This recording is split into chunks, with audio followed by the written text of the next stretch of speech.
मैं Anil Suthar zero mathematics classes में आप लोगों का हार्दिक अभिनंदन करता हूं। आज एक +1 का टॉपिक है स्ट्रेट लाइन सरलेखा, ये हम शुरू करने जा रहे हैं। ये अपने पास इसके अंदर का आपका कोऑर्डिनेट का इसके अंदर के बेस है, तो ये चीज़ अपने पास इसके अंदर का आपके लिए ज़रूरी है। अगर ये बेस अगर आपका क्लियर नहीं होगा तो इसके अंदर के सीनियर और कम्पिटिटिव पॉइंट से जितने भी टॉपिक हैं उसके लिए अपने पास आपको बहुत परेशानी आ सकती है। तो देखिए आप लोग, तो सबसे पहले तो इसके अंदर के ये अपने पास इसके अंदर के बेसिक जो चीज़ें वो आप लोगों को थोड़ी सी करवा रहा हूँ। ये छोटी क्लासों से स्टार्ट होती है, ये सब चीज़ें 9th-10th के अंदर स्टार्ट होती है। तो बेसिक एक्स अक्ष की इक्वेशन y=0 और वाई अक्ष की इक्वेशन x=0 होती है। एक्स अक्ष वाई अक्ष आपस में एक दूसरे को जिस बिंदु पे काटते हैं, इस बिंदु को हम इसके अंदर क्या होता है मूल बिंदु या ओरिजिन बोलते हैं। ये अपने पास इसके अंदर क्या सबको आपको पता है। और ये एक्स अक्ष कहलाती है, ये वाई अक्ष कहलाती है। और एक्स अक्ष के पैरेलल लाइन की जो इक्वेशन होती है, एक्स अक्ष के पैरेलल लाइन, एक्स अक्ष के जो समानांतर रेखा है, इसकी इक्वेशन क्या होती है, y=2 होती है। अगर ये ऊपर की तरफ है तो इसके अंदर क्या y=a हो जाएगी, और ये नीचे की तरफ है तो इसके अंदर क्या y=-a हो जाएगी। और एक्स अक्ष की इक्वेशन y=0 है, वाई अक्ष की इक्वेशन x=0 है। इसके पैरेलल लाइन की इक्वेशन आएगी, इसके समानांतर रेखा की जो समीकरण लेंगे तो ये वैल्यू अगर आपने इसके अंदर सपोज करो b है और ये वैल्यू सपोज करो इसके अंदर c है, तो वाई अक्ष की इक्वेशन x=0 होती है। तो इसके पैरेलल लाइन की इक्वेशन क्या आएगी, x= इसके अंदर क्या होगा b। और अगर ये इसके लेफ्ट साइड में तो इसके अंदर ये आपने बस इसके अंदर क्या x=-c। अगर b है तो ये +b हो जाएगी, ये -b हो जाएगी। ये डिस्टेंस अगर b है तो x=b हो जाएगी, और ये डिस्टेंस इस साइड के अंदर है तो x=-c हो जाएगी। तो एक्स अक्ष की इक्वेशन y=0, वाई अक्ष की इक्वेशन उल्टा होता है, ये ध्यान रखना। एक्स अक्ष की इक्वेशन है y=0, वाई अक्ष की इक्वेशन x=0। इसके पैरेलल लाइन की इक्वेशन क्या होगी, एक्स अक्ष के पैरेलल लाइन की इक्वेशन y=2 होगी। ऊपर की तरफ है तो y=+ हो जाएगा, नीचे की तरफ है तो y=- हो जाएगा। इस तरह से वाई अक्ष के पैरेलल लाइन की इक्वेशन क्या होगी, x=2। तो x=, ये राइट साइड में है तो प्लस हो जाएगा, लेफ्ट साइड में है तो इसके अंदर के जितनी डिस्टेंस है उसके अंदर क्या होगी, माइनस हो जाएगी। ये आपने वैसे इसके अंदर एक चीज़ तो आपने वैसे इसके अंदर छोटी क्लासों के अंदर बेसिक आपने ये चीज़ पढ़ी है। अब इसके बाद में देखिए जो बेसिक टर्म्स अपने पास इसके अंदर के यूज में आएंगी, ये टर्म्स आप लोगों को बता रहा हूं। अब कोई भी लाइन है अगर एक्स अक्ष के साथ में जैसे एंगल बनाती है, और कोई भी लाइन अगर एक्स अक्ष की एंटी क्लॉकवाइज डायरेक्शन के अंदर, एंटी क्लॉकवाइज डायरेक्शन के अंदर, घड़ी की सुई की अपोजिट डायरेक्शन में अगर एंगल बनाती है तो इस एंगल के tan की वैल्यू जो होती है वो ये जो लाइन होती है इस लाइन का स्लोप कहलाती है। तो स्लोप ऑफ लाइन, ये इस रेखा का अपने पास इसके अंदर क्या कहलाता है, ढाल कहलाता है। ये इसका ढाल या इसको झुकाव या इसके अंदर इसको इसके अंदर प्रवणता कहते हैं। ये स्लोप है वो इसके अंदर क्या होगा, इंग्लिश का शब्द है, अपने कॉमन जैसे कहते हैं इसके अंदर क्या आम भाषा के अंदर कि फर्श का ढाल इतना है, तो ढाल अपने पास इसके अंदर क्या होगा, जो ढाल है उसी को स्लोप बोलते हैं। जनरली अनपढ़ लोग जो वो भी इसके अंदर के इसको स्लोप ही बोलते हैं। इसके अंदर क्या होगा हमारे पास स्लोप, तो स्लोप हमारे पास इसके अंदर कितना होगा, ये इंग्लिश का वर्ड है। स्लोप अपने पास इसके अंदर का हिंदी में इसके अंदर का इसको झुकाव, ढाल या प्रवणता बोल देते हैं। तो इसके अंदर का इसका जो स्लोप है वो अपने पास इसके अंदर के कोई भी लाइन अगर एक्स अक्ष की पॉजिटिव डायरेक्शन के साथ में जो एंगल बनाएगी, इस एंगल के tan की वैल्यू जो होती है वो इसके अंदर का इस लाइन का स्लोप कहलाता है। ये इस लाइन का अपने पास इसके अंदर का ये स्लोप कहलाता है। अब ये लाइन है वो वाई अक्ष के ऊपर जिस बिंदु पे काटेगी, वाई अक्ष पे जिस बिंदु काटेगी तो ओरिजिन से ये जो डिस्टेंस होती है ये वाई अक्ष के ऊपर क्या होता है, इंटरसेप्ट कहलाता है। तो intercept on Y axis, intercept on Y axis, ये वाई अक्ष पर अंतःखंड बोलते हैं इसको हिंदी के अंदर। आप थोड़ी सी इंग्लिश की टर्म याद रखने की कोशिश कीजिएगा कि इसके अंदर क्या हिंदी के अंदर बहुत कई बार क्या होता है इतना गूढ़ शब्द आ जाता है कि अपने को पता ही नहीं लगता है इसके अंदर क्या वो पूछ क्या रहा है। तो ये वाई अक्ष पे इंटरसेप्ट कहलाता है। ये अपने पास इसके अंदर क्या वाई अक्ष पे अपने पास इसके अंदर क्या इंटरसेप्ट कहलाता है। तो कोई भी लाइन अगर एक्स अक्ष की पॉजिटिव डायरेक्शन हमेशा ध्यान रखनी है, एंटी क्लॉकवाइज डायरेक्शन, एक्स अक्ष की एंटी क्लॉकवाइज डायरेक्शन के साथ में जो एंगल बनेगा इस एंगल के tan की वैल्यू क्या होगी, स्लोप ऑफ लाइन होगी। और ओरिजिन से वाई अक्ष के ऊपर की तरफ ये वैल्यू आती है, ये वाई अक्ष पे इंटरसेप्ट कहलाता है, वाई अक्ष पे अंतःखंड कहलाता है। तो इंटरसेप्ट ऑन वाई एक्सिस कहलाता है। अब देखिए इसके अंदर क्या कुछ छोटी सी चीज़ है कि कोई भी स्ट्रेट लाइन की अपने बेसिस के अंदर का जो इक्वेशन है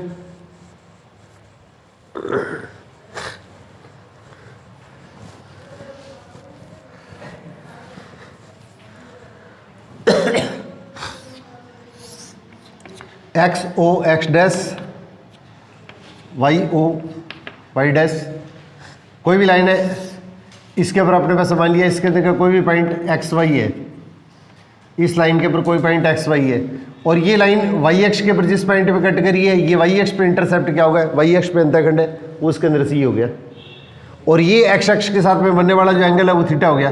तो इस एंगल की tan की वैल्यू जो आएगी वो इसके अंदर क्या होगी, स्लोप ऑफ लाइन को रिप्रेजेंट करती है, ये इसके अंदर का इसके स्लोप को रिप्रेजेंट करती है।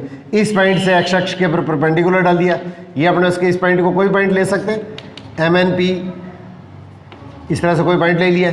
अब ये डिस्टेंस तो क्या होगी, एक्स की डिस्टेंस होगी, और यहाँ से लेके यहाँ तक की जो डिस्टेंस आएगी ये डिस्टेंस अपने पास इसके अंदर क्या वाई की डिस्टेंस होगी, ये वाई एक्स पे इंटरसेप्ट है, वाई एक्स पे अंतःखंड है, तो ये डिस्टेंस हमारे पास इसके अंदर क्या होगी, सी होगी।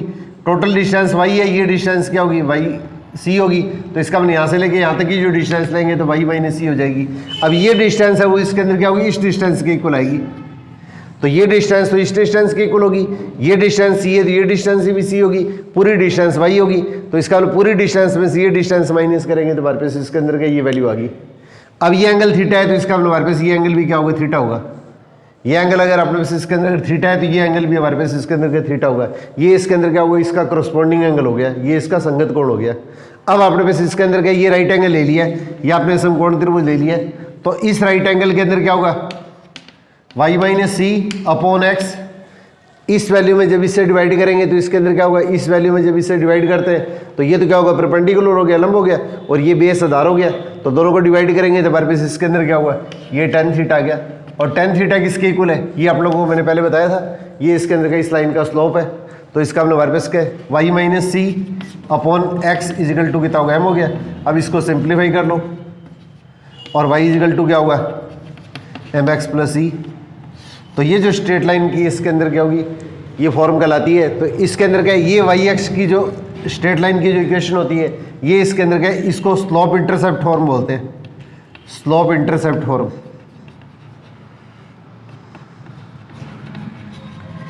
ये रेखा की जो इक्वेशन है ये स्लोप इंटरसेप्ट कहलाती है, तो इसको प्रवणता और झुकाव रूप बोलते हैं।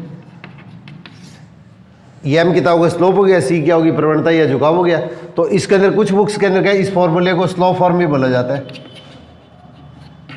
इसको स्लोप फॉर्म भी बोला जाता है, दोनों चीज़ें ध्यान रखिएगा।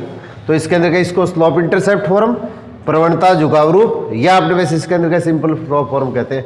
तो अगर किसी भी लाइन का अगर आपको स्लोप दिया हुआ है, कोई भी लाइन का अगर आपने को स्लोप दिया हुआ है और ये लाइन आप अपने पास एक्स अक्ष के ऊपर जो इंटरसेप्ट कट करती है, अगर आपको ये चीज़ दी हुई है तो स्ट्रेट लाइन की इक्वेशन हम किस तरह से लेंगे, इस तरह से लेके चलेंगे, y equal to m x plus c रूप में लेके चलते हैं।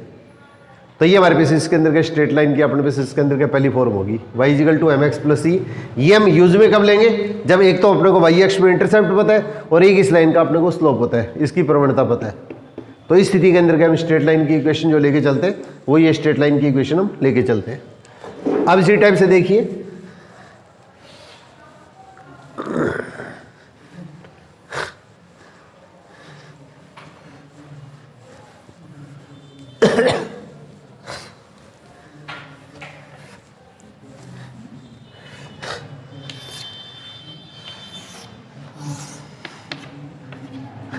एक्स ओ एक्स डैश, वाई ओ वाई डैश, ये पॉइंट सपोज करो अपने पास इसके अंदर क्या हुआ, एक्स वाई है, और ये पॉइंट अपने पास इसके अंदर क्या हो गया, या इस पॉइंट को मैं x1 y1 कह देता हूँ, इस पॉइंट को मैं x2 y2 कह देता हूँ, और ये एंगल थीटा है, ये एंगल थीटा है। तो अगर कोई भी लाइन अगर एक्स अक्ष की एंटी क्लॉकवाइज डायरेक्शन के साथ में जो एंगल बनाएगी, इस एंगल के tan की वैल्यू क्या होगी, स्लोप ऑफ लाइन होगी। अब इस पॉइंट से इस पे परपेंडिकुलर डाल दिया तो ये डिस्टेंस हमारे पास इसके अंदर क्या होगी, x2 होगी, ये डिस्टेंस हमारे पास x1 होगी, ये डिस्टेंस इसके अंदर क्या होगी, y2 होगी, ये डिस्टेंस हमारे पास इसके अंदर क्या y1 होगी। अब ये पूरी डिस्टेंस में से ये डिस्टेंस माइनस करेंगे तो ये डिस्टेंस जो आएगी वो x1 माइनस x2 हो जाएगी, x1 माइनस x2 हो जाएगी। अब ये डिस्टेंस इसके अंदर क्या होगी, इसकी इक्वल आएगी, तो ये डिस्टेंस क्या होगी, x1 माइनस x2 हो जाएगी। ये डिस्टेंस y2 है तो ये डिस्टेंस भी y2 हो जाएगी, और इस पूरी डिस्टेंस में से ये डिस्टेंस माइनस करेंगे तो यहाँ से लेके यहाँ तक की जो डिस्टेंस आएगी y1 माइनस y2 हो जाएगी।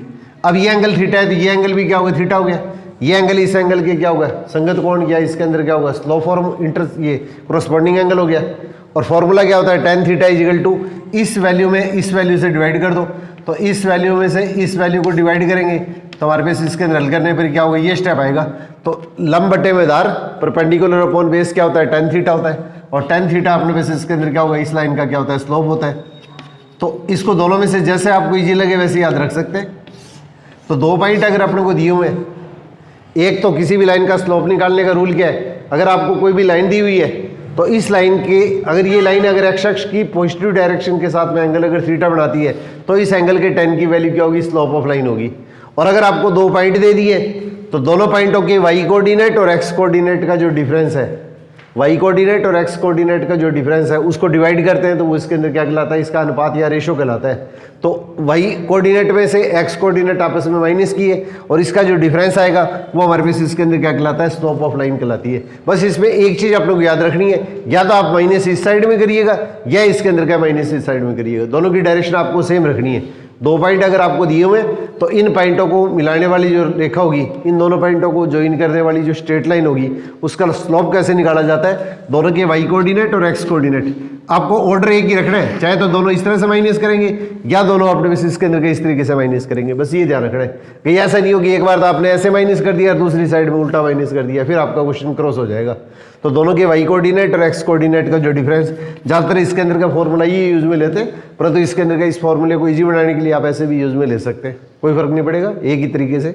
तो दोनों के वाई कोऑर्डिनेट और एक्स कोऑर्डिनेट का जो डिफरेंस होगा उसको डिवाइड करने पे जो वैल्यू आती है वो हमारे पास इसके अंदर क्या होगी, स्लोप ऑफ लाइन कहलाती है। और एक्स कोऑर्डिनेट होता है उसके अंदर क्या कहलाता है, इसका भुज कहलाता है, एब्सिसा। और वाई कोऑर्डिनेट है इसको ऑर्डिनेट या ये ऑर्डिनेट या अपने पास इसके अंदर के इसकी कोटि कहते हैं।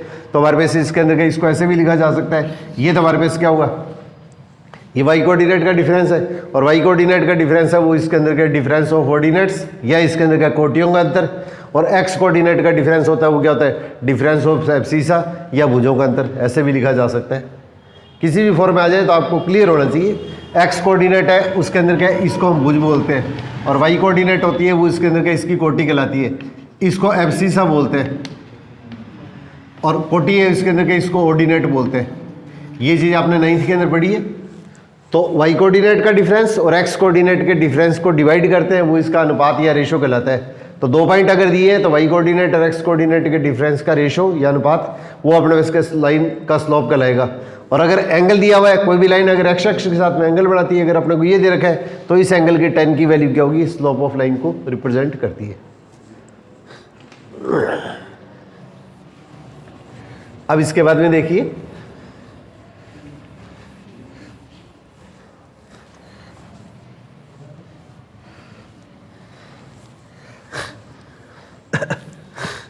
आपका फॉर्मूले है वो इसके अंदर थोड़े से शॉर्ट में बताते हुए आगे बढ़ेंगे ताकि इसके क्वेश्चनों की प्रैक्टिस करवा पाए। ज़्यादा मैं आर्टिकल के ऊपर स्ट्रेस नहीं दूंगा क्योंकि आपको स्टार्टिंग चीज़ समझा रहा था, इसलिए इसके अंदर आपको ये चीज़ थोड़ी सी मैं बता रहा हूँ। अब देखो 2 पॉइंट अगर आपको दे रखे x1 y1 और x2 y2, 2 बिंदुओं को ज्वाइन करने वाली स्ट्रेट लाइन की अपने पास इसके अंदर का इक्वेशन निकालनी है। तो इसके अंदर हमारे पास इसके अंदर क्या लिखेंगे, ये लाइन अगर एक्स अक्ष के साथ में एंगल अगर थीटा बनाती है तो इस लाइन का स्लोप कितना हो गया, ये अपने पास इसके अंदर यही हो गया। अब देखो पहले अपने पास क्या क्वेश्चन के अंदर क्या होगा, मान लीजिएगा ये लाइन है वो सिर्फ इसके अंदर x1 y1 पॉइंट से गुजरी है। अगर x1 y1 पॉइंट से गुजरी है, x1 y1 पॉइंट से गुजरी है तो हमारे पास क्या क्वेश्चन के अंदर क्या लेंगे।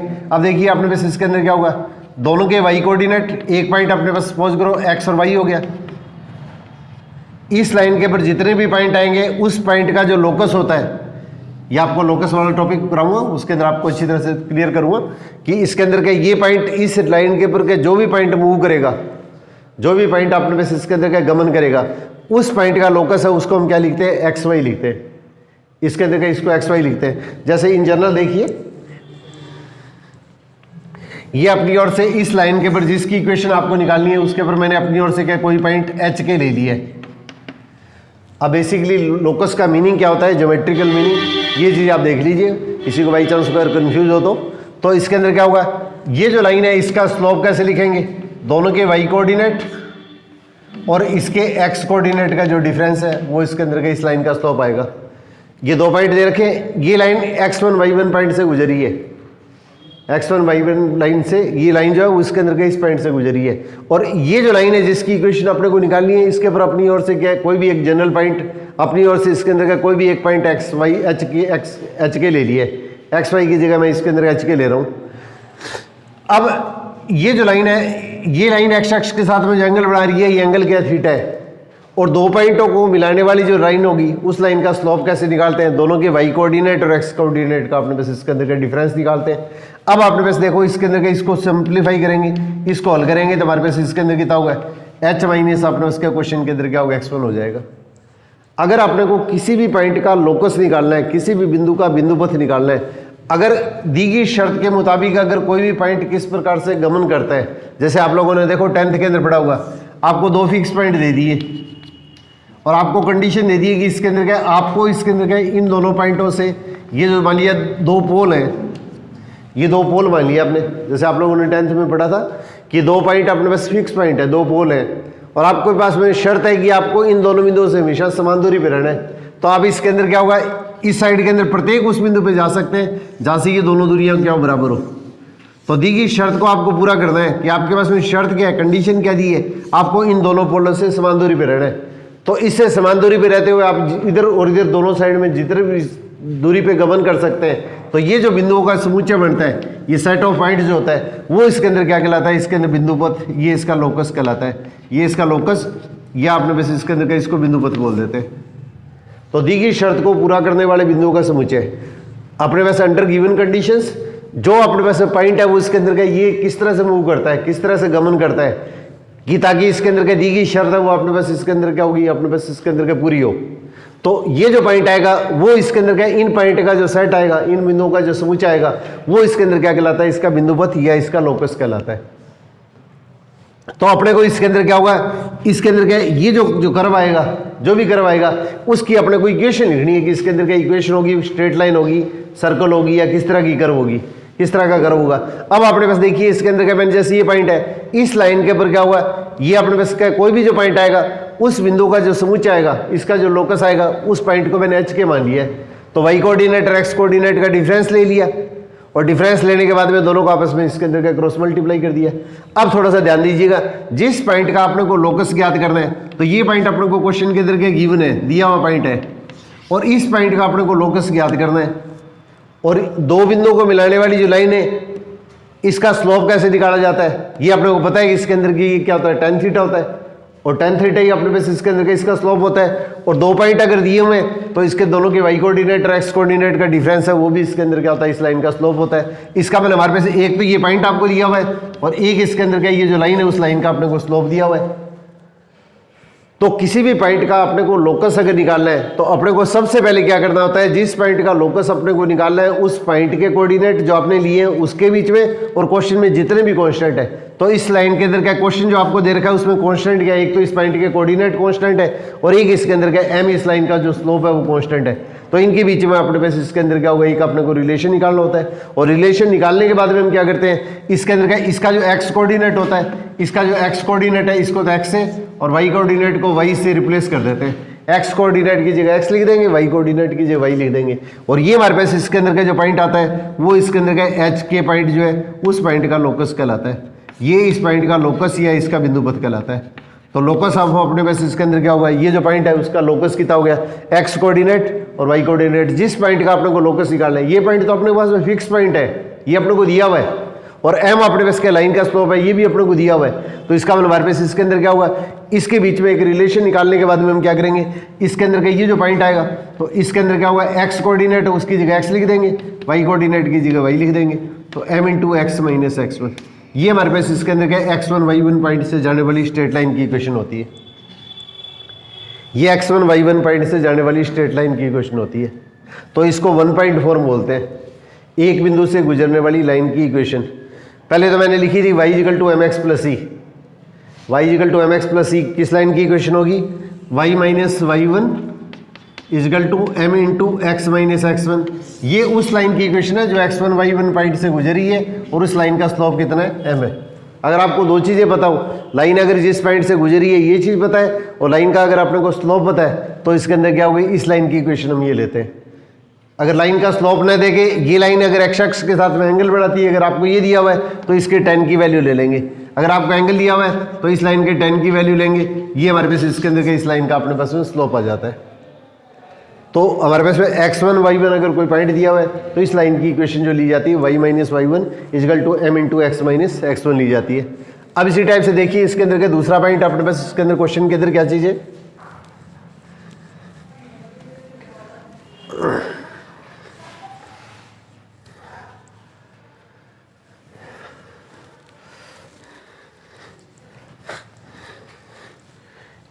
ये लाइन मान लीजिएगा x1 y1 और x2 y2 दो पॉइंटों से गुजरी है।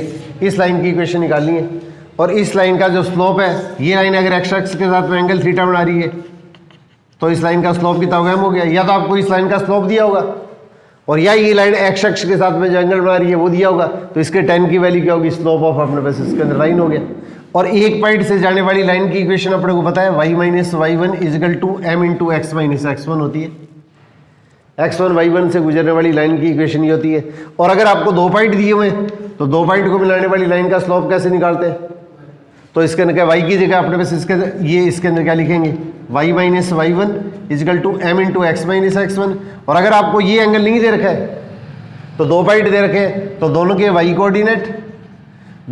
कोऑर्डिनेट और x कोऑर्डिनेट का जो डिफरेंस है उसको आपस में निकाल के इसमें डिवाइड कर देंगे। ये हमारे पास इसके अंदर के दो बिंदुओं से गुजरने वाली स्ट्रेट लाइन की इक्वेशन होती है। इसको 2.4 बोलते हैं, दो बिंदुओं से गुजरने वाली स्ट्रेट लाइन की इक्वेशन। पहले वाली इक्वेशन है वो क्या होगी, ये y minus y1 equal to m into x minus x1। इसके लिए आपको कंडीशन क्या दी है, ये लाइन x1 y1 से गुजरी है और इस लाइन का अपने को स्लोप पता है।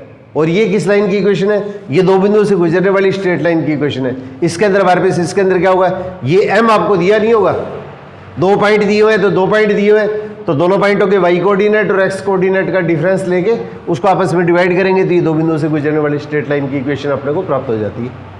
ये लाइन अपने पास इसके अंदर क्या प्राप्त हो जाती है।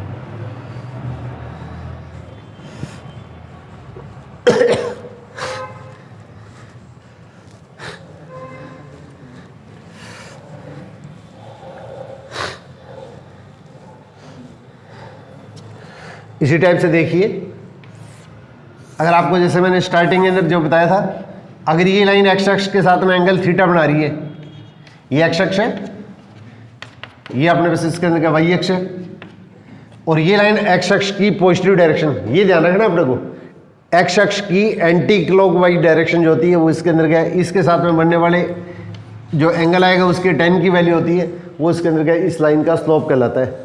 ये इस लाइन का स्लोप या इसकी प्रवणता कहलाती है। और ये वाई अक्ष पे इंटरसेप्ट है वो इसके अंदर अगर सी है तो इसका मतलब ये पॉइंट कितना हो गया, वाई अक्ष पे पॉइंट क्या होता है, 0 और सी। अब अगर आपको क्वेश्चन को इस तरह से लिखे, इस पॉइंट से जाने वाली स्ट्रेट लाइन की इक्वेशन क्या लिखोगे, y minus y1 equal to m into x minus x1। ये अपने पास इसके अंदर क्या, 0 सी क्या हो गया, x1 y1 हो गया, तो y minus y1 y coordinate y1 हो गया और x कोऑर्डिनेट x1 हो गया, तो y minus y1 equal to m into x minus x1। अब इसको अपने सिंप्लीफाई करेंगे तो क्या आएगा, y equal to m x plus c. ये अपने पास इसके अंदर क्या लाइन की इक्वेशन आ जाएगी, जो मैंने पहले बताई थी आप लोगों को। इसके अंदर क्या इसकी इक्वेशन इस तरीके से भी निकाली जा सकती है। अब इसी टाइप से इसके अंदर का दूसरा क्वेश्चन इसके अंदर देखिए किस तरह का बनता है। ये छोटे छोटे बेसिक कॉन्सेप्ट क्लियर होने चाहिए आपको, बस इसके अंदर क्या होगा, फिर आपको कहीं भी परेशानी नहीं आएगी, फिर आपके क्वेश्चनों की अपने पास इजीली प्रैक्टिस कर सकते हैं। ये एनसीईआरटी के अंदर तो क्या ये टॉपिक बहुत छोटा दे रखा है, ये राजस्थान बोर्ड की जो पुरानी बुक है उसके अंदर क्या काफ़ी डिटेल के अंदर है, और ये अपने पास इसके अंदर क्या लगभग फर्स्ट ग्रेड सेकंड के अंदर का ये ऑलमोस्ट पूरा सिलेबस आता है। और वैसे आईआईटी पर्पज से भी इसके अंदर क्या लगभग इसके अंदर क्या पूरा पुरानी सिलेबस बुक है राजस्थान बोर्ड की, उसका जो सिलेबस है कंप्लीट आता है। अब इसी तरह से ये लाइन है वो एक्स अक्ष के साथ में एंगल थीटा बना रही है, और ये एक्स अक्ष के ऊपर जो इंटरसेप्ट है, एक्स अक्ष पे अंतःखंड अगर डी आ गया है, एक्स अक्ष पे इंटरसेप्ट अपने पास इसके अंदर डी आ गया है, तो इसका मतलब हमारे पास इसके अंदर का ये जो पॉइंट आएगा इसके कोऑर्डिनेट क्या होंगे, डी और 0 होंगे, ये डी और 0 होंगे। और हमारे पास इसके अंदर का ये जो लाइन आएगी इसके tan की वैल्यू क्या होगी, इसके tan की वैल्यू क्या होगी, इस लाइन का स्लोप होगी। और x1 y1 पॉइंट क्या हो गया, ये d0 हो गया। तो इस बिंदु से गुजरने वाली लाइन की इक्वेशन हम क्या लिखते हैं, y minus y1 equal to m into x minus x1। ये पॉइंट x1 y1 हो गया। भी x अक्ष पे इंटरसेप्ट अगर कट कर रहा है तो इसके अंदर क्या होगा, इस पॉइंट के कोऑर्डिनेट क्या होंगे, d और 0। तो y minus y1 equal to m into x minus x1। ये पॉइंट जो आएगा वो d0 ये x1 y1 पॉइंट की तरह व्यवहार करेगा। तो इसका मतलब इक्वेशन क्या आ जाएगी, y equal to mx minus md। या तो इस तरह से लिखिएगा या इसको सीधा ऐसे भी लिख सकते हैं, y equal to m into x minus D, एक ही बात है। ये अपने पास इसके अंदर क्या होगी, इस लाइन की इक्वेशन होगी। इसको दोनों से मल्टीप्लाई करो या इस तरह से मल्टीप्लाई करो। तो अगर x अक्ष में इंटरसेप्ट आएगा तो स्ट्रेट लाइन की इक्वेशन जो बनेगी वो इसके अंदर इस तरीके से बनेगी।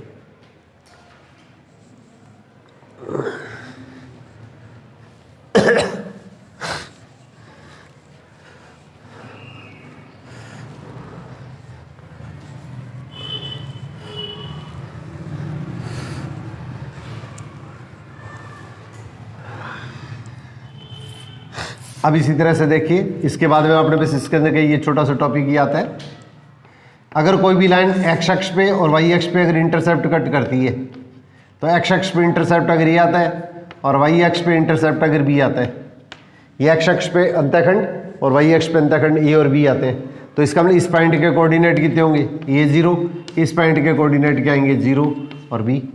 अब दो बिंदुओं से गुजरने वाली स्ट्रेट लाइन की इक्वेशन आपने क्या पढ़ी थी, y माइनस y1, इस पॉइंट को मैं x1 y1 मान रहा हूँ, तो y minus y1 equal to m into x minus x1। y minus y1, ये x कोऑर्डिनेट तो पहला हो गया, y कोऑर्डिनेट दूसरा हो गया, तो y minus y1 equal to m into x minus x1। और m कैसे निकालते हैं, अगर आपको दो पॉइंटों को मिलाने वाली लाइन निकालनी है तो दोनों के y कोऑर्डिनेट और x कोऑर्डिनेट है उसके अंदर इसका डिफरेंस ले लेंगे, तो इसके अंदर ये ले लेंगे अपॉन 0 माइनस ये ले लेंगे। तो y कोऑर्डिनेट और x कोऑर्डिनेट का जो डिफरेंस है उसको आपस में डिवाइड कर देंगे। तो इसके अंदर कितना होगा, ये हल करेंगे तो क्या होगा, b upon minus A into x minus A. अब इसको इससे क्रॉस मल्टीप्लाई कर दो तो minus A Y equal to V X, इस साइड को इस साइड में ले जाओ, आगे सिंप्लीफाई करना है। अब x और y की टर्म एक तरफ ले आओ, x और y की टर्म एक तरफ ले आओ, बची हुई टर्म एक तरफ ले आओ। तो इस स्टेप को मैंने इस साइड में ले लिया, इसको इस साइड में ले लिया। अब ए बी से डिवाइड कर दो, तो ए बी से डिवाइड करेंगे तो क्या आएगा, x upon a plus Y upon B. 1 इधर लगा लो चाहे इधर लगा लो। तो ये हमारे पास इसके अंदर क्या होगी, एक्स अक्ष और वाई अक्ष पे अगर इंटरसेप्ट आपको अंतःखंड दिए हुए हैं तो स्ट्रेट लाइन की इक्वेशन हम क्या करते हैं, इस तरीके से लेके चलते हैं। ये स्ट्रेट लाइन की इक्वेशन है, उसका इंटरसेप्ट फॉर्म कहलाती है अंतःखंड रूप। ये इसकी इंटरसेप्ट फॉर्म या अंतःखंड रूप कहलाता है। तो एक्स अक्ष और वाई अक्ष पे अगर अंतःखंड अगर आपको दिए हुए हैं तो स्ट्रेट लाइन की इक्वेशन हम इस तरह से लेके चलते हैं, x upon a plus Y upon b equal to 1।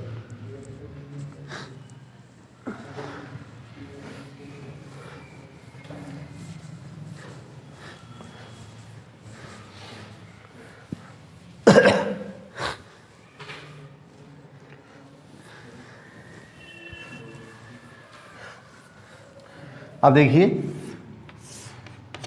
X O x dash y O Y dash, अगर इंटरसेप्ट आपके इस साइड में आ गए, ये इंटरसेप्ट 2 है, ये इंटरसेप्ट 3 है, तो एक्स अक्ष के ऊपर इंटरसेप्ट इस साइड में आ गया तो इसका मतलब वैल्यू नेगेटिव आ जाएगी।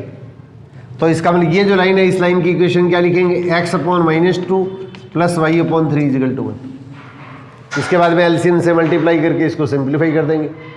अगर अपने पास इसके अंदर क्या होगी, ये लाइन इस तरह से आ गई है तो ये जो डिस्टेंस है वो अपने उसका सपोज करो 3 है और ये डिस्टेंस सपोज करो 4 है, तो ये डिस्टेंस तो पॉजिटिव होगी और ये डिस्टेंस अपने पास इसके अंदर मूल बिंदु से क्या होगा, ओरिजिन से क्या होगी, वाई अक्ष पे नीचे की तरफ होगी। तो इस साइड में तो एक्स अक्ष पे इंटरसेप्ट पॉजिटिव आएगा, इस साइड में एक्स अक्ष पे इंटरसेप्ट क्या होगा, नेगेटिव आएगा। वाई अक्ष पे ऊपर की तरफ इंटरसेप्ट अंतःखंड आता है वो पॉजिटिव आता है, नीचे की तरफ अंतःखंड या इंटरसेप्ट आता है वो इसके अंदर नेगेटिव आता है। इसका मतलब ये जो स्ट्रेट लाइन है उसकी इक्वेशन क्या लिखेंगे, X upon 3 plus Y upon -4 equal to 1। और एलसीएम से मल्टीप्लाई कर दिया करो, एलसीएम से मल्टीप्लाई करेंगे तो एलसीएम कितना होगा, 12 हो गया। तो 4x प्लस माइनस को मल्टीप्लाई किया माइनस, तो 3y इजकल टू 12। किसी भी तरह से लिख सकते हैं, इस फॉर्म में भी पूछा जा सकता है, ये फॉर्म भी अपने पास पूछी जा सकती है। आगे तो सिंप्लीफाई कर दें और इसके अंदर कुछ भी नहीं है। तो एक्स अक्ष वाई अक्ष पे इंटरसेप्ट अपने पास इसके अंदर पूछे जाते हैं, तो स्ट्रेट लाइन की इक्वेशन इस तरीके से ज्ञात की जाती है।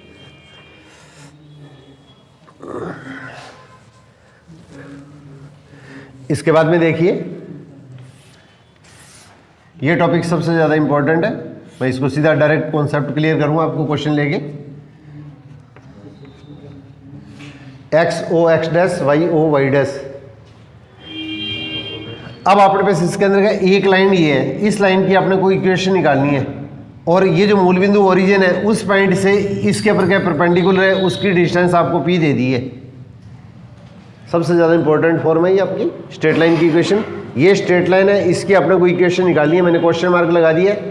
और ये जो ओरिजिन मूल बिंदु है उस पॉइंट से जिस लाइन की इक्वेशन अपने को निकालनी है उस पर अपने पास इसके अंदर क्या परपेंडिकुलर की डिस्टेंस है वो अपने को पी दे रखी है, और ये परपेंडिकुलर है वो एक्स अक्ष के साथ में जो एंगल बनाता है, ये एंगल, इस एंगल को मैंने सपोज करो अल्फा दे दिया है। तो इस स्ट्रेट लाइन की इक्वेशन इस तरह से ली जाती है, X cos alpha plus Y sine alpha is equal to P. X cos alpha plus Y sine alpha is equal to P. ये स्ट्रेट लाइन की अपने पास इसके अंदर क्या नॉर्मल फॉर्म कहलाती है, ये स्ट्रेट लाइन की नॉर्मल फॉर्म कहलाती है। ये इसके अंदर क्या होगा, इसका लंब रूप कहलाता है। ये इसकी नॉर्मल फॉर्म या इसको इसका लंब रूप बोल देते हैं। अब इसी तरह से देखिए, इसमें चार तरह की स्थितियां बनती है, चारों में क्लियर कर देता हूं। एक्स ओ एक्स डैश वाई ओ वाई डैश। अगर लाइन की इक्वेशन अगर ऐसे आ गई है कि ओरिजिन से इस पे परपेंडिकुलर डालेंगे, मूल बिंदु से इसके पर जो परपेंडिकुलर डालेंगे, तो ये लाइन तो अपने पास इसके अंदर पी है, और ये लाइन एक्स अक्ष के साथ में एंगल बनाना चाहिए, ये एंगल बनना चाहिए। ये जो एंगल आएगा वो अपने पास अगर अल्फा है, तो इस लाइन की इक्वेशन हम किस तरह से लेके चलेंगे, X cos alpha plus Y sine alpha is equal to P. इस तरीके से इसके अंदर का स्ट्रेट लाइन की इक्वेशन हम लेके चलेंगे। अगर आपको एंगल यहाँ पे दे दिया है, वाई अक्ष के साथ में बनने वाला एंगल दे दिया है, तो इसके अंदर अगर एंगल इतना अल्फा दे दिया है तो ये पूरा एंगल कितना होगा, 90 प्लस अल्फा हो जाएगा। ये चीज़ अपने को स्पेशली ध्यान रखनी है, ये इसके जब क्वेश्चन कराऊंगा तब आपको ये चीज़ें क्लियर करूंगा। अब इसी टाइप से देखिए, आपको क्वेश्चन इस तरह का दे दिया गया, अगर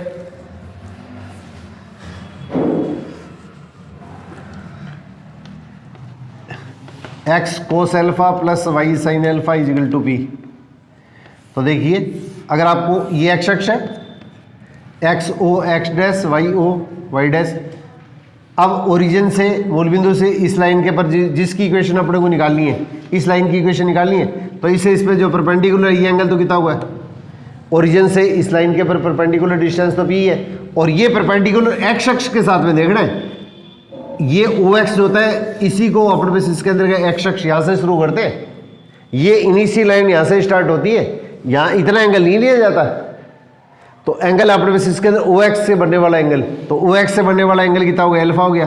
तो इसका अपने हमारे पास इसके अंदर का इस लाइन की इक्वेशन क्या लिखेंगे, X cos alpha plus Y sine alpha is equal to P. तो यहाँ से लेके यहाँ तक का जो एंगल आएगा वो एंगल अल्फा होगा। अब इसी टाइप से देखिए, क्वेश्चन अगर इस तरह से आ गया, ये लाइन की इक्वेशन ऐसे आ गई, ये एक्स ओ एक्स डैश और वाई ओ वाई डैश। ओरिजिन से इस लाइन की परपेंडिकुलर डिस्टेंस अगर पी है, तो एंगल अल्फा है वो अपने पास यहाँ से ओ एक्स से, ये जो एंगल है ना, ये जो लाइन है, इस लाइन से ये जो एंगल बनेगा, इस एंगल को अपने पास इसके अंदर अल्फा लिया जाता है। तो इस लाइन की इक्वेशन क्या आएगी, वापस वो इक्वेशन आ जाएगी, X cos alpha plus Y sine alpha is equal to P. हमेशा ध्यान रखना है, एंगल यहाँ से बनाना है, ओ एक्स से लेके यहाँ से शुरू करते हुए ये लाइन के पर जो परपेंडिकुलर डिस्टेंस होगी, इसका जो आंसर लिया जाता है वो इस तरीके से लिया जाता है। अब देखिए, इसके अंदर क्या होगा, एक दो क्वेश्चन लेता हूँ मैं, इसमें आपको ये चीज़ क्लियर हो जाएगी। इस पे क्वेश्चन सबसे ज़्यादा पेपर के अंदर पूछे जाते हैं, कंपटीशन के अंदर।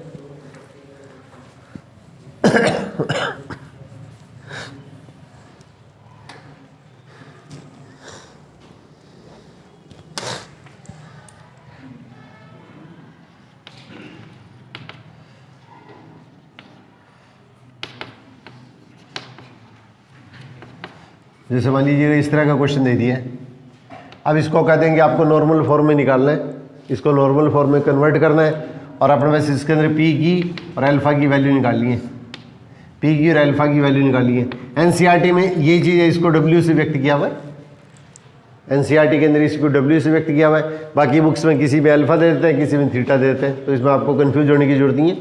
तो हमारे पास देखिए, सबसे पहले इसके अंदर रूल क्या होता है, एक्स और वाई की टर्म एक तरफ रख लो, कॉन्स्टेंट को अपनी दूसरी साइड में ले जाओ। सबसे पहले इसके अंदर रूल क्या होगा, एक्स और वाई की टर्म को आपको एक तरफ रखना है, कांस्टेंट को अपने बस इसके अंदर के दूसरी साइड में ले जाना है। एक्स और वाई की टर्म एक तरफ और कांस्टेंट को अपने पास इसके अंदर के दूसरी साइड के अंदर के ये अपने पास इसके अंदर के टर्न कर देना है। अब देखिए क्वेश्चन के अंदर के अपने पास इसके अंदर फिर एक्स और वाई के जो कोफिशिएंट है, एक्स और वाई के जो कोफिशिएंट है दोनों का स्क्वायर करके प्लस करो। एक्स और वाई के जो कोफिशिएंट है, एक्स और वाई के जो गुणांक है, सबसे पहले एक्स और वाई की टर्म एक तरफ रखनी है, कांस्टेंट को अपने पास इसके अंदर के दूसरी साइड में ट्रांसफर करना है। फिर इसके बाद में नेक्स्ट स्टेप थोड़ा सा ध्यान देना है कि इसके अंदर क्या करेंगे, ये राइट साइड है वो इसके अंदर क्या हमेशा अपने को पॉजिटिव बनानी है। ये चीज़ ध्यान रखनी है कि ओरिजिन से इस पे जो परपेंडिकुलर ड्रॉ करते हैं ये डायरेक्शन हमेशा पॉजिटिव ली जाती है। ये डायरेक्शन, इधर वाली डायरेक्शन, ओरिजिन से लाइन की जो परपेंडिकुलर डिस्टेंस है वो हमेशा पॉजिटिव ली जाती है। ये अपने को इसके अंदर स्पेशली ध्यान रखना है। तो इसके अंदर हमारे पास इसके अंदर क्या होगा, ये जो रिजल्ट आएगा सबसे पहले कांस्टेंट को ट्रांसफर करेंगे और कांस्टेंट को अपने पास क्या करना है, अपने पास सबसे पहले अपने को पॉजिटिव बना लेना है। तो कांस्टेंट को सबसे पहले अपने पास इसके अंदर क्या पॉजिटिव बना लेंगे। तो कांस्टेंट अगर पॉजिटिव है जब तो ठीक है, नहीं तो माइनस से मल्टीप्लाई करके इसके अंदर के इसको अपने पास पॉजिटिव बना देंगे। सबसे पहले एक्स वाई की टर्म एक तरफ कांस्टेंट को ट्रांसफर कर देना है। फिर इसके अंदर क्या कांस्टेंट अगर पॉजिटिव है जब तो ठीक है, और पॉजिटिव नहीं है तो इसके अंदर क्या होगा, माइनस से मल्टीप्लाई करके अपने पास इसके अंदर का इसको अपने को पॉजिटिव बना देना है। अब इसको पॉजिटिव बनाने के उपरांत अपने पास क्वेश्चन के अंदर क्या करेंगे, एक्स और वाई के जो कोफिशिएंट है इन दोनों का स्क्वायर करके प्लस करो, इन दोनों का स्क्वायर करके प्लस करो। एक्स और वाई के जो कोफिशिएंट है उनका स्क्वायर करके प्लस करो और इसके अंदर क्या होगा, ये अपने सिंप्लीफाई करेंगे और इसके रूट से डिवाइड कर देंगे। एक्स और वाई का जो कोफिशिएंट है उसका स्क्वायर करके प्लस करेंगे और इसके रूट से अपने पास का क्वेश्चन के अंदर क्या डिवाइड कर देंगे। तो सभी को इसके अंदर क्या होगा, इससे डिवाइड कर देंगे। तो 1/2/2। सबसे पहला स्टेप आपका एक्स और वाई की टर्म एक तरफ, कांस्टेंट को इधर ट्रांसफर कर दें और कांस्टेंट अगर पॉजिटिव है जब तो ठीक है, नहीं तो इसके अंदर का इसको माइनस से मल्टीप्लाई करके कांस्टेंट को अपने उसका क्वेश्चन के अंदर पॉजिटिव बना देते हैं। कांस्टेंट को अपने पास पॉजिटिव बना लिया जाता है। फिर एक्स और वाई के जो कोफिशिएंट होंगे उनका स्क्वायर करके प्लस करो और इसके अंदर क्या, इसके रूट से अपने पास इसके अंदर क्या डिवाइड कर देंगे। सबसे पहले एक्स और वाई की टर्म एक तरफ और कांस्टेंट को ट्रांसफर करता है, इसको पॉजिटिव बनाना है। फिर पॉजिटिव बनाने के बाद में इसके अंदर क्या होगा, एक्स और वाई के जो कोफिशिएंट है उसका स्क्वायर करके प्लस करो और इसके अंदर क्या इसके रूट से डिवाइड कर देंगे। तो हमारे पास इसके अंदर क्या स्टेप क्या बनेगा, √3x plus 1/2 into Y equal to 1। और ये x के इंटू में आएगा, इसको तो हम कोस अल्फा कहते हैं, और y के इंटू के अंदर आएगा इसको हम साइन अल्फा कहते हैं, और इसको अपने पास क्या क्वेश्चन के अंदर क्या कहते हैं, p कहते हैं। x के इंटू के अंदर आएगा वो क्या होगा, कोस अल्फा होगा। y के इंटू के अंदर आएगा वो हमारे पास इसके अंदर क्या साइन अल्फा होगा, और हमारे पास इसके अंदर ये वैल्यू क्या होगी, p के इक्वल होगी। अब इसके अंदर देखिए ये आपने ट्रिग्नोमेट्री की थी, तो cos alpha equal to minus sine alpha equal to 1/2। अब सबसे पहले देखो फर्स्ट क्वाड्रेंट के अंदर साइन और कोस दोनों क्या होते हैं, पॉजिटिव होते हैं। सेकंड क्वाड्रेंट के अंदर साइन तो पॉजिटिव होता है और कोस अपने पास इसके अंदर क्या होता है, नेगेटिव होता है। साइन अपने पास इसके अंदर क्या पॉजिटिव है और कोस अपने पास इसके अंदर क्या होता है, नेगेटिव होता है। अब अपने पास इसके अंदर क्या देखिए, ये इसके अंदर क्या है, पहला क्वाड्रेंट है उसके अंदर तो एंगल क्या होता है, पॉजिटिव होता है। दूसरे के अंदर क्या होता है, एंगल क्या होता है, 180 माइनस थीटा या पाई माइनस थीटा होता है, 180 माइनस थीटा या पाई माइनस थीटा। और तीसरे के अंदर क्या होता है, 180 प्लस थीटा, या अपने पास इसके अंदर कितना होगा, ये पाई प्लस थीटा हो जाता है। और तीसरे के अंदर एंगल कितना होता है, 360 माइनस थीटा, या इसके अंदर क्या 2 पाई माइनस थीटा होता है। ये अपने को छोटा सा बेसिक रिजल्ट याद रखने। तो फर्स्ट क्वाड्रेंट के अंदर क्या हुआ है, साइन और कोस दोनों पॉजिटिव। सेकंड क्वाड्रेंट के अंदर आएगा तो साइन पॉजिटिव कोस नेगेटिव, तो इसके अंदर एंगल थीटा आएगा। सेकंड क्वाड्रेंट के अंदर एंगल आएगा तो 180 माइनस थीटा या पाई माइनस थीटा आएगा। और यहाँ पे इसके अंदर क्या होगा, थर्ड क्वाड्रेंट के अंदर आएगा तो साइन और कोस दोनों नेगेटिव, तो इसके अंदर एंगल लेंगे तो 180 प्लस थीटा या पाई प्लस थीटा लेंगे। और इसके अंदर हमारे पास इसके अंदर क्या फोर्थ क्वाड्रेंट के अंदर आएगा तो इसके अंदर क्या कोस तो पॉजिटिव होगा और साइन अपने पास इसके अंदर क्या होगा, नेगेटिव होगा। इसलिए एंगल हमारे पास इसके अंदर आएगा 360 माइनस थीटा या 2 पाई माइनस थीटा लिया जाएगा, 2 पाई माइनस थीटा लिया जाएगा। अब यहाँ पे देखिए ये कोस की वैल्यू तो कितनी है, माइनस के अंदर है, और साइन की वैल्यू क्या है, प्लस के अंदर है। तो एक बार आप माइनस को छोड़ दिया करो, तो माइनस को छोड़ेंगे तो इसके अंदर क्या अल्फा की वैल्यू कितनी होगी, 30 होगी। साइन 30 और कोस 30 की वैल्यू होती है, और कोस नेगेटिव और साइन पॉजिटिव किस क्वाड्रेंट के अंदर होता है, ये अपने पास इसके अंदर क्या होगा, ये इसके अंदर क्या साइन पॉजिटिव और कोस नेगेटिव अपने पास इसके अंदर क्या सेकंड क्वाड्रेंट के अंदर है। तो इसका हमारे पास इसके अंदर कितना होगा, 180 माइनस 30, तो इसका हमारे पास इसके अंदर क्या होगा, 150 आ जाएगा। तो यहाँ पे क्वेश्चन के अंदर क्या लिखेंगे, एक्स कोस 150 और प्लस वाई साइन 150, और बी अपने पास इसके अंदर कितना होगा, 1 के इक्वल आ गया। तो ये हमारे पास इसके अंदर का इसकी नॉर्मल फॉर्म, ये अपने पास इसके अंदर क्या होगी, अपने पास इसका अभिलंब रूप या लंब रूप कहलाता है। General equation of straight line, short में एसटी लिखते हैं स्ट्रेट को। तो सरलेखा का व्यापक रूप,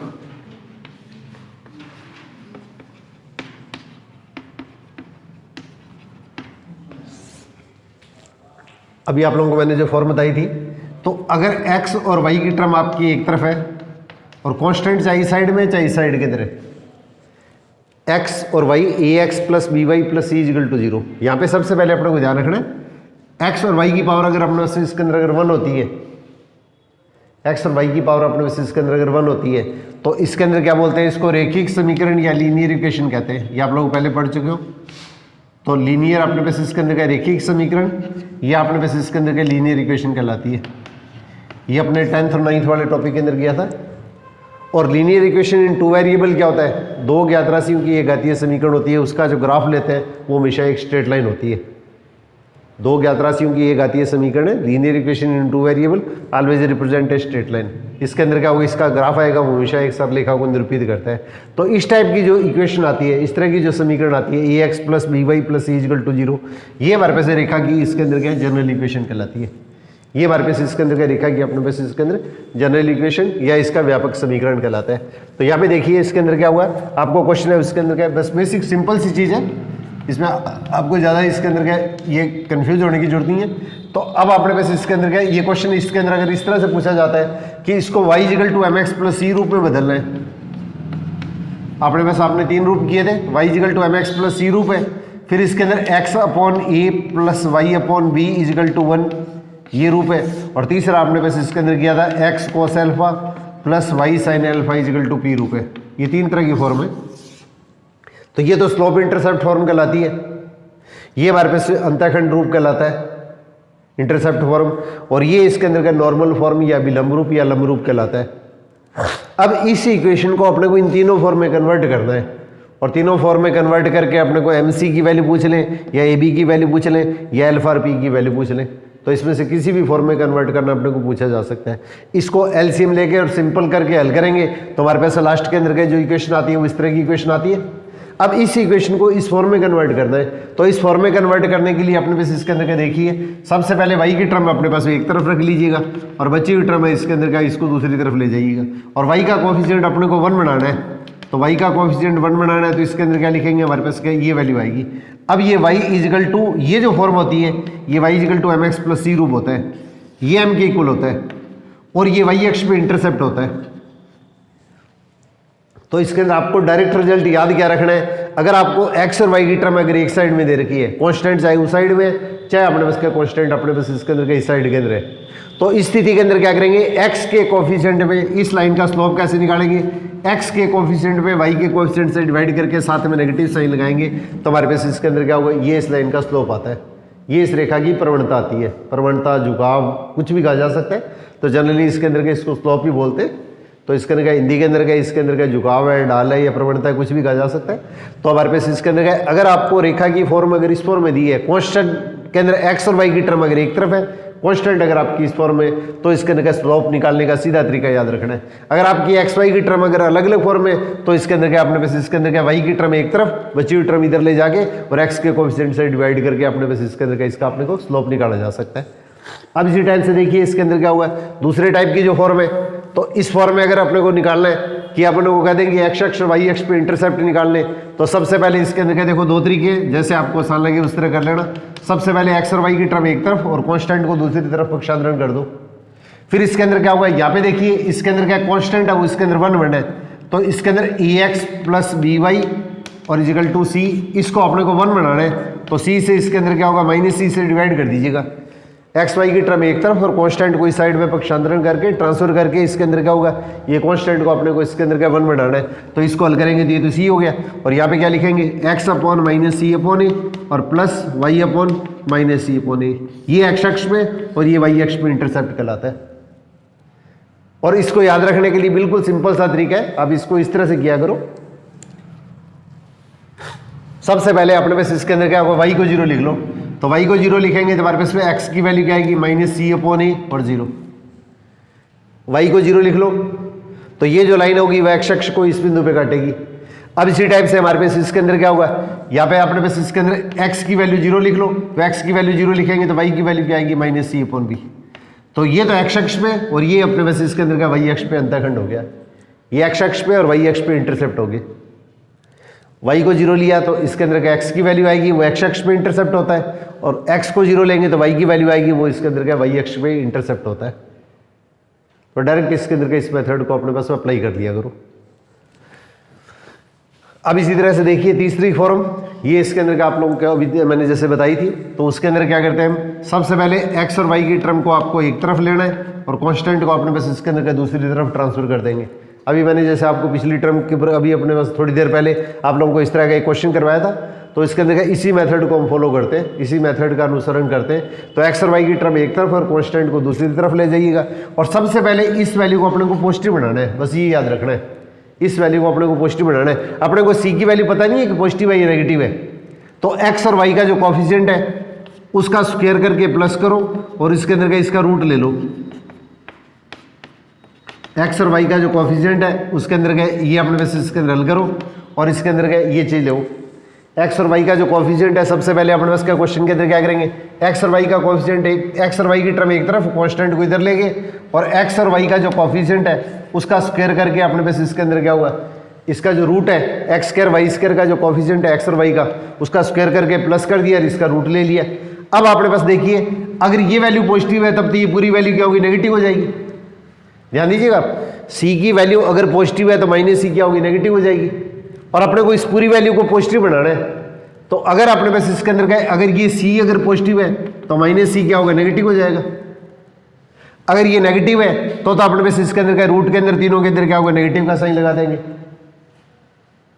अपने को ये कंप्लीट वैल्यू इसके अंदर का पॉजिटिव बनानी है, और अगर अपने पास इसके अंदर का ये वैल्यू, अगर अपने पास इसके अंदर का c की वैल्यू अगर क्वेश्चन के अंदर का नेगेटिव है, तो c की वैल्यू अगर नेगेटिव है तो -c की वैल्यू क्या होगी, पॉजिटिव हो जाएगी।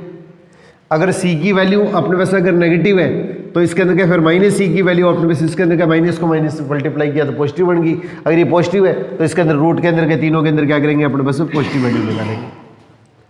कैलकुलेशन करते हैं तब तो अपने को पता है कि वैल्यू पॉजिटिव है या नेगेटिव है, परंतु अगर अपने पास इसके अंदर अज्ञात राशि फॉर्म में अगर आती है तो अपने पास इसके अंदर क्या होगा, सबसे पहले x y की टर्म एक तरफ और कांस्टेंट को इधर ट्रांसफर कर दीजिएगा, और ट्रांसफर करने के बाद में x और y के जो कोफिशिएंट है उनका स्क्वायर करके प्लस करो और उसके रूट से अपने पास के क्वेश्चन के अंदर के हम डिवाइड कर देते हैं।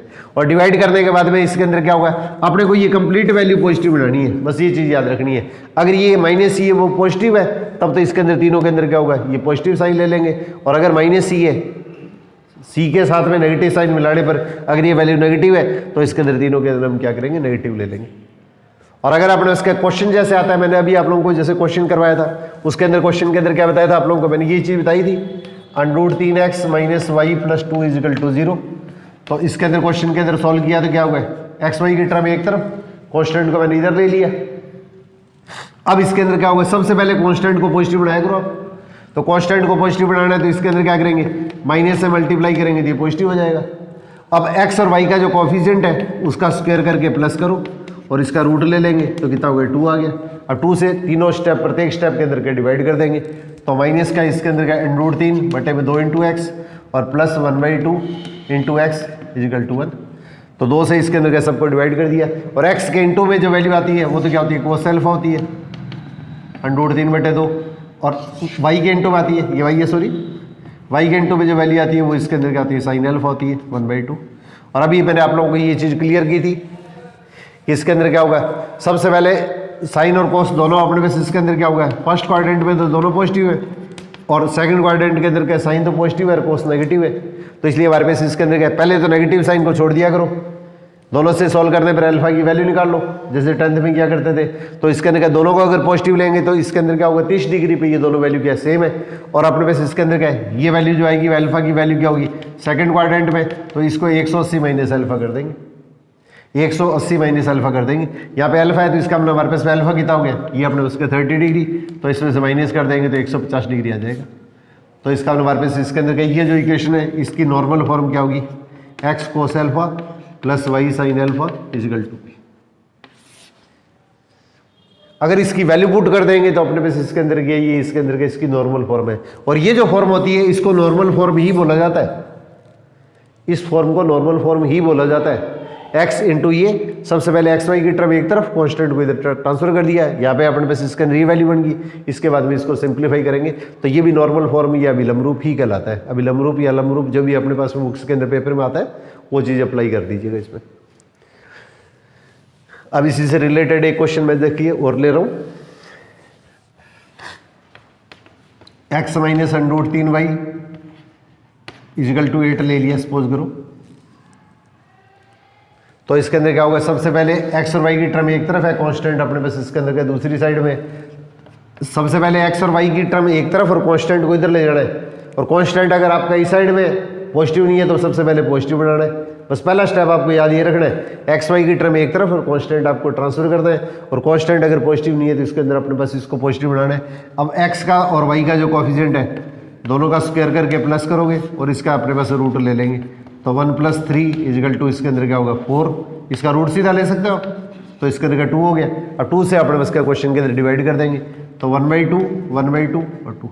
अब एक्स के इंटू में आएगा वो तो क्या होगा कोस अल्फा हो जाएगा, और y के इंटू में आएगा वो अपने साइन अल्फा हो जाएगा, और ये इसके अंदर कितना होगा p हो जाएगा।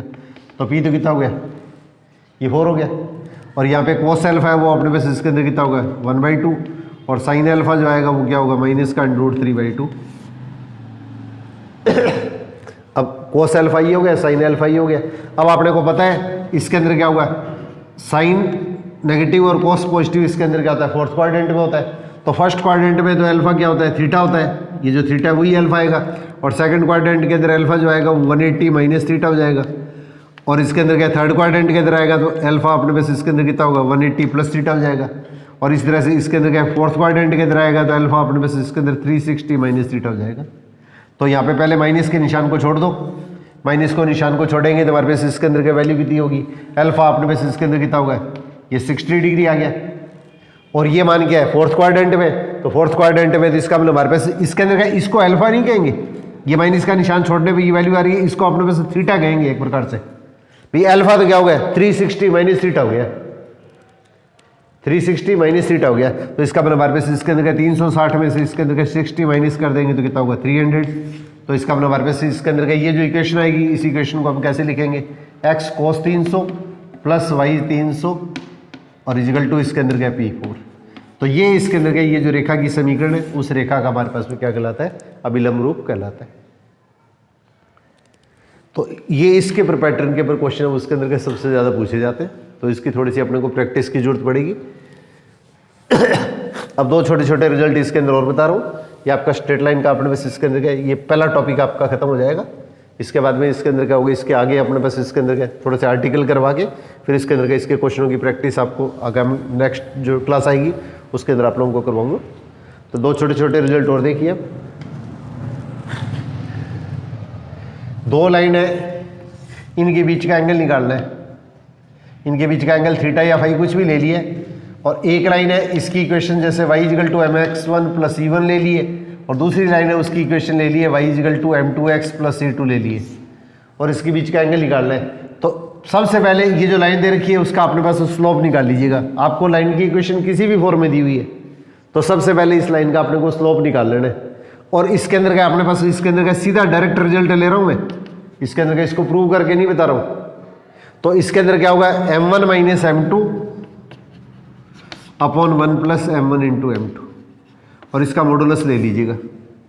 2 लाइनों के बीच का जो एंगल है उसके tan की वैल्यू किसकी इक्वल होती है, tan phi = m1 - m2 upon 1 + m1 m2। उसके तो बड़े वैल्यू जो स्लोप होता है उसको पहले ले लिया करो, छोटे वाले को बाद में ले लिया करो। अगर बाई चांस अगर ध्यान नहीं रहता है तो आपको टेंशन में आने की आवश्यकता नहीं है। अब मॉडुलस हटाएंगे तो हमारे पास इसके अंदर क्या होगा, ये अपने पास इसके अंदर का tan phi = क्या होगा प्लस माइनस आ जाएगा, तो m1 - m2 upon 1 + m1 × m2। Modulus हटाएंगे तो हमारे पास इसके अंदर क्या प्लस माइनस आ जाएगा। अब इसमें थोड़ा सा ध्यान देना है, ये वैल्यू अगर अपने पास इसके अंदर अगर पॉजिटिव आती है, अगर अपने पास इसके अंदर अगर ये वैल्यू अगर पॉजिटिव आती है तब तो अपने को इसके अंदर का पॉजिटिव साइन ले लेना है। अगर पॉजिटिव वैल्यू आती है तब तो अपने इसका क्वेश्चन के अंदर आपको पॉजिटिव साइन ले लेना है। तो इसके अंदर का हल करने पर ये इसको मैंने गलती से इसके अंदर का ये थीटा लिख दिया था, यहाँ पे मैंने फाई माना है तो फाई ले रहे। तो इसको हल करने पर अगर ये वैल्यू पॉजिटिव आती है तो इसके अंदर का पॉजिटिव साइन ले लेना है। तो इसके अंदर क्या पॉजिटिव लेने पर अपने पास इसके अंदर क्या फाई की जो वैल्यू आएगी वो हमारे पास इसके अंदर क्या इसके बीच का एक्यूट एंगल आता है, एक्यूट एंगल न्यून कोण आता है, ये अपने पास इसके अंदर का इसका न्यून कोण आता है। और अगर अपने पास हल करने पर ये वैल्यू नेगेटिव आती है तो फिर अपने पास इसके अंदर का इसका नेगेटिव साइन ले लेना है। मतलब अपने को कुल मिला के इसके अंदर का 10 की वैल्यू अपने को पॉजिटिव लेनी है। ये वैल्यू चाहे पॉजिटिव आए चाहे नेगेटिव आए इससे मतलब नहीं है। अगर ये वैल्यू पॉजिटिव आती है तो पॉजिटिव साइन ले लेना, नेगेटिव आती है तो नेगेटिव साइन ले लेना। तो दोनों को मिला के अपने पास ये वैल्यू अपने पास पॉजिटिव ले लेंगे तो इसके अंदर क्या इन दोनों रेखाओं के बीच का अपने पास इसके अंदर का ये एक्यूट एंगल या न्यून कोण आ जाएगा। न्यूटन कोण का मतलब अपने पास इसके अंदर का ये एंगल जैसे सपोज 60 डिग्री आ गया। और इसी तरह से इसके अंदर का अगर ये पॉजिटिव वैल्यू है तो नेगेटिव साइन ले लेंगे, नेगेटिव वैल्यू है तो पॉजिटिव साइन ले लेंगे। तो अगर नेगेटिव साइन लेंगे तो उस स्थिति के अंदर हमारे पास इसके अंदर का ये दूसरा कोण आ जाएगा। तो 180 माइनस अपने पास फाई। तो इसमें अपने को ये चीज़ निकालने की आवश्यकता नहीं होती है। अगर एक कोण निकल गया तो दूसरा कोण इसके अंदर का 180 में से माइनस कर देंगे, क्योंकि एक सरलेखा में बनने वाली ये कोण दोनों कोण क्या होंगे, ये इन कोणों का योग कितना होता है 180 डिग्री होता है। तो इसका मतलब एक कोण अगर निकल गया तो दूसरा कोण 180 में से माइनस कर देंगे। ये इस रेखाओं के बीच का अपने पास कोण कहलाता है। जनरली अगर आपको क्वेश्चन दिया जाता है कि रेखाओं के बीच का कोण, तो इसका अभिप्राय ज़्यादातर क्या होता है, न्यून कोण से ही लिया जाता है। ज़्यादातर क्वेश्चन के अंदर क्या हुआ, रेखाओं के बीच के कोण का अभिप्राय इसके न्यून कोण से ही लिया जाता है। परंतु इसके अंदर अगर एक कोण अगर आपका ये बन रहा है तो दूसरा कोण क्या होगा 180 माइनस बन जाता है। ये चीज़ अपने को थोड़ा सा स्पेशली ध्यान रखनी है। अब इसमें दो इंपॉर्टेंट रिजल्ट है, ये अपने को थोड़े से ध्यान रखने। अब देखो मैंने जैसे अभी बताया था आप लोगों को,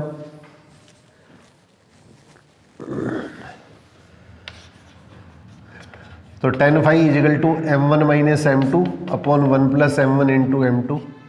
अब देखिए ये चीज़ अपने को पता है कि दो लाइनें अगर पैरेलल है तो ये x अक्ष के साथ में एंगल क्या होगा, इक्वल बनेंगे। दो लाइन अगर पैरेलल है तो ये x अक्ष के साथ में एंगल बनेंगे, वो आपस में इसके अंदर क्या होंगे, पैरेलल होंगे। तो इसके tan की वैल्यू भी क्या आएगी, पहले एंगल और दूसरे एंगल के tan की वैल्यू क्या होगी, इक्वल होगी। अब पहली लाइन का स्लोप m1 ले लिया, दूसरी लाइन का स्लोप m2 ले लिया। तो इसका मतलब दो लाइन अगर पैरेलल है तो इनके स्लोप क्या होते हैं, इनकी प्रवणताएं क्या होती है, आपस में समान होती है। इसका मतलब हमारे पास क्या, दो लाइन अगर पैरेलल है तो इसके बीच का एंगल कितना हो गया, 0 हो गया। अब tan 0 भी क्या आएगा, tan phi 0, तो ये phi 0 है तो इसका मतलब tan 0 भी क्या हो गया, 0 हो गया। और tan 0 भी 0 हो गया तो इस वैल्यू को अपने पास इसके अंदर का 0 के इक्वल लिख लेंगे, और इसको 0 के इक्वल लिख लेंगे तो इसका मतलब क्या होगा, ये 0.1 हो गया। ये अपने पास इसके अंदर क्या होगा, 0.1 हो गया। अब इसके अंदर m1 माइनस m2, इसको क्रॉस मल्टीप्लाई कर दो, इसको इससे और इसको इससे, तो m1 इजिकल टू m2। तो अपने को सीधे के सीधे ये रिजल्ट याद रखने, दो लाइन अगर आपस में पैरेलल होती है, समानांतर होती है, तो रेखाओं की प्रवणताएं या इसके स्लोप क्या होते हैं, आपस में इक्वल होते हैं। और वैसे ही अगर दोनों लाइन अगर आपस में परपेंडिकुलर है तो परपेंडिकुलर है तो इनके बीच का एंगल कितना हो गया, 90, और 90 है तो इसका मतलब कितना हो गया, इनफाइनाइट हो गया। इनफाइनाइट का मतलब 1/0। अब इसको क्रॉस मल्टीप्लाई कर दिए तो 1 plus m1 m2 is equal to 0, तो m1 m2 इजिकल टू कितना होगा, -1 आ जाएगा। m1 m2 इजिकल टू -1 आ जाएगा। तो दो लाइनें अगर परपेंडिकुलर होती है तो इन दोनों लाइनों के स्लोप जो है, इनका जो प्रोडक्ट होता है वो क्या होता है, -1 के इक्वल होता है। तो ये दो इसके अंदर के इंपॉर्टेंट रिजल्ट है, ये आपको इसके अंदर का हमेशा ध्यान रखने कि इनके अपने को हमेशा आगे आवश्यकता पड़ेगी। तो इसके अंदर का ये आप लोगों को मैंने स्ट्रेट लाइन के अपने पास इसके अंदर का बेसिक स्टार्टिंग है वो करवाई है। क्यों इसके अंदर क्या हुआ, ये एनसीईआरटी के हिसाब से तो इसके अंदर क्या होगा, ये थोड़ा सा प्रोपोर्शन है। और वैसे अपने पास इसके अंदर क्या होगा, ये राजस्थान बोर्ड की बुक के हिसाब से ये अपने पास फर्स्ट ग्रेड, सेकंड ग्रेड या आईआईटी पर्पज से अगर देखें या एनडीए पर्पज से देखें तो उस हिसाब से इसके अंदर का ये टॉपिक थोड़ा सा डिटेल के अंदर जाएगा। तो मैं आपको थोड़ा सा डिटेल के अंदर क्लियर करूँगा ताकि इसके अंदर का किसी भी तरह का क्वेश्चन आए तो इसके अंदर का आप लोगों को किसी भी तरह के क्वेश्चन के अंदर का अपने को सोचना नहीं पड़े। तो इसलिए इसके अंदर क्या होगा, इसके ऊपर का ज़्यादा इसके अंदर दिक्कत नहीं आएगी। तो हर तरह के क्वेश्चन होगा अपने पास इसके अंदर का अभ्यास करना है अपने को। तो हर तरह के जो क्वेश्चन है उसके अंदर का अपने इसकी प्रैक्टिस कीजिएगा। और एरे क्वेश्चन के अंदर का थोड़ा सा सिर्फ इसके अंदर का आपका कॉन्फिडेंस है, उसके अंदर का प्रैक्टिस से ही इसके अंदर क्या होगा, इसके अंदर परफेक्टनेस आएगी। ये टॉपिक सारे के सारे ऐसे, और ये कोऑर्डिनेट है उसके अंदर का थोड़ा सा कम्पिटिटिव पॉइंट से इसके अंदर का सेफ पोर्शन होता है। थोड़ा सा अगर अपने पास इसके अंदर का अगर थोड़ी सी इसकी अगर प्रैक्टिस कर ली जाए तो इसके अंदर का कभी इसके अंदर का क्वेश्चन के अंदर का 99% इसके अंदर गलती होने की संभावना नहीं रहती है। 1-आधा% अगर क्वेश्चन ही कोई बहुत ज़्यादा कन्फ्यूज करा दिया गया है तो ऐसी स्थिति भी अगर कभी भी आती है तो इसके अंदर का इसका इंग्लिश वर्जन जरूर पढ़िएगा। कई बार हिंदी के अंदर क्या होता है, वो इसके अंदर का पूछना जो चाहता है अपने पास इसके अंदर का, वो उसके अंदर को उसकी लैंग्वेज इस तरह तोड़ मरोड़ देते हैं कि अपने पास इसके अंदर को उसकी भाषा ही अपने को समझ में नहीं आती है। और अपने जैसी उसकी भाषा समझते हैं उसी के अकॉर्डिंग हम क्वेश्चन को अंदर का इसको सॉल्व कर लेते हैं। तो इसलिए इसके अंदर अगर ऐसी स्थिति कभी बनी जाती है तो ऐसी स्थिति के अंदर क्या होगा, थोड़ा सा इसका इंग्लिश वर्जन है उसके अंदर का जरूर पढ़ना चाहिए, उसके अंदर का आपको एकदम सारी चीज़ क्लियर हो जाती है। और इसीलिए इसके अंदर क्या होगा, मैं दोनों टर्म्स है उसके अंदर का स्पेशली यूज़ करने का प्रयास करता हूँ।